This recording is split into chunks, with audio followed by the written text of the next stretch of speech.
हवा चलनी शुरू हो गई है। नीतीश बाबू पलटी मारना शुरू कर चुके हैं, संकेत दे दिया है। तुमसे 9वीं तो पास हुआ नहीं गया, डिप्टी सीएम बन के बैठ गए। और नीतीश बाबू का क्या है, वो तो बिन पेंदी लोटा है। वो बिहार में दिख रहा है। ये लोग अपना घर भरते भरते बिहार की जनता का नुकसान पहुंचा चुके हैं। नमस्कार, मैं शालिनी झा और आप देख रहे हैं सौगंध टीवी। बिहार के पत्रकार और यूट्यूबर मनीष कश्यप लगातार सुर्खियों में बने हुए हैं।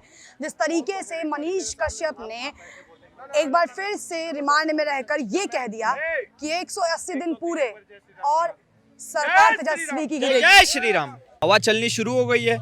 नीतीश बाबू पलटी मारना शुरू कर चुके हैं, संकेत दे दिया है कि मैं तेजस्वी का साथ छोड़ने वाला हूँ। और तेजस्वी को तो अब डर लगना शुरू हो ही गया है कि अब मेरी सरकार जाने वाली है। और जाए भी क्यों ना, तुमने कौन से अच्छे काम किए, कौन सा झंडा गाड़ा। तुमसे 9वीं तो पास हुआ नहीं गया, डिप्टी सीएम बन के बैठ गए। और तुम्हारे विरुद्ध में जो तुमने कारनामे किए हैं, जो भी काले काम किए हैं, उसके बारे में अगर तुम्हें कुछ दिखाता है तो तुम उसको फर्जी आरोप लगा के बंद करवाने की कोशिश करते हो, साजिश रच देते हो। उसके खिलाफ पता नहीं तुम उसको आतंकवादी जैसा ट्रीट करते हो, उसके गले में काला कपड़ा डाल के उसको बांध के ले जा रहे हो।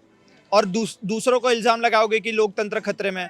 तो दुनिया देख रही है ना, सबको पता है आजकल हर आदमी के हाथ में स्मार्टफोन होगा, उसमें इंटरनेट होगा, सोशल मीडिया वो बंदा एक्टिव होगा, तो उसको पता चल रहा है ना। तुम 9वीं फेल, डिप्टी सीएम कैसे बन गए उसके बारे में भी तो जांच होनी चाहिए। इसके पहले तक मनीष कश्यप के बारे में कुछ दिक्कत नहीं थी, सब सही चल रहा था।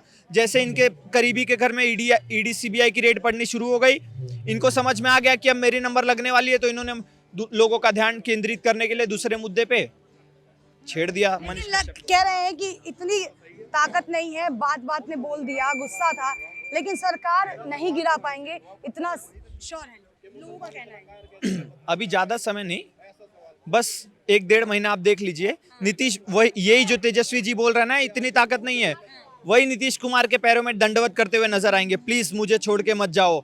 और नीतीश बाबू का क्या है, वो तो बिन पेंदी लोटा है, आज यहाँ कल वहां, परसों किसी और के साथ। तो उनको दिक्कत नहीं है, फंसेंगे तेजस्वी। और वैसे भी इनकी सरकार बनी कैसे। इसके पहले तो ऐसा होता था, नीतीश ने बहुत कुछ बोला था, राबड़ी देवी को बच्चा पैदा करने की मशीन बोला था, लालू को घोटालेबाज बोला था, और पता नहीं कितने सारे आरोप लगाए थे। फिर ऐसा अचानक से क्या हो गया कि ये दोनों एक साथ हो गए, ये दोनों में बहुत अच्छी जुगलबंदी बनने लग गई। तो कहीं ना कहीं सिर्फ और सिर्फ भ्रष्टाचार का समर्थन, सिर्फ और सिर्फ एक दूसरे को बैकअप करना ताकि दोनों जन खा सके। अब 2014 के बाद जब से एनडीए के साथ थे, सब सही चल रहा था बिहार में। ना ही कहीं मैंने तो ऐसा कहीं नहीं सुना था कि किसी का मर्डर हो गया, किसी को अगवा कर लिया गया। लेकिन जैसे ही सरकार बदली, 1 महीने के अंदर अंदर रोज बिहार की न्यूज, यहाँ मार दिया, यहाँ काट दिया, यहाँ पे बॉम्ब फूट गया। और अभी आप देख लीजिए रामनवमी पे आज तक बॉम्ब फूट रहा है वहां पे।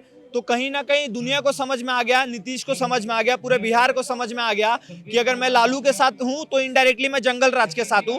तो अगर मुझे बचना है, मुझे सत्ता में बने रहना है, मुझे बिहार की जनता की आंखों में क्लीन रहना है, तो मुझे जल्दी से जल्दी तेजस्वी का साथ। 25 में क्या लग रहा है कि मनीष कश्यप अकेले इतने ताकतवर है कि तेजस्वी को चैलेंज दे सकते, नीतीश की सरकार को गिरा सकते हैं। 25 में मुख्यमंत्री का अगर कोई चेहरा होगा, या तो सम्राट चौधरी होगा, या तो चिराग पासवान होगा। और डिप्टी सीएम में अगर कोई बनेगा तो जहां तक मुझे ऐसा लग रहा है कि वो मनीष कश्यप जी ही होंगे। अच्छा, इनके हिसाब से मनीष कश्यप डिप्टी सीएम बन सकते हैं। और मनीष कश्यप में इतनी ताकत है कि जेल से बाहर आते 180 दिन में जो उन्होंने कहा था कुशासन बाबू यानी कि तेजस्वी की सरकार गिर। मैम देखिए, डिप्टी सीएम और उसमें तो मुश्किल है, पर मैं बता दूं, घमंडी सरकार जिस तरीके से कार्य कर रही है और कहती है कि लोकतंत्र की हत्या हो रही है, वो बिहार में दिख रहा है। बिहार की सरकार जो सच्चाई अगर पत्रकार उजागर कर रहा है तो उसको उठाकर जेल में डाल रहे हैं, और जो उनके मित्र हैं, सपोर्टर हैं, उनको भी जेल में डाला जा रहा है। तो ऐसे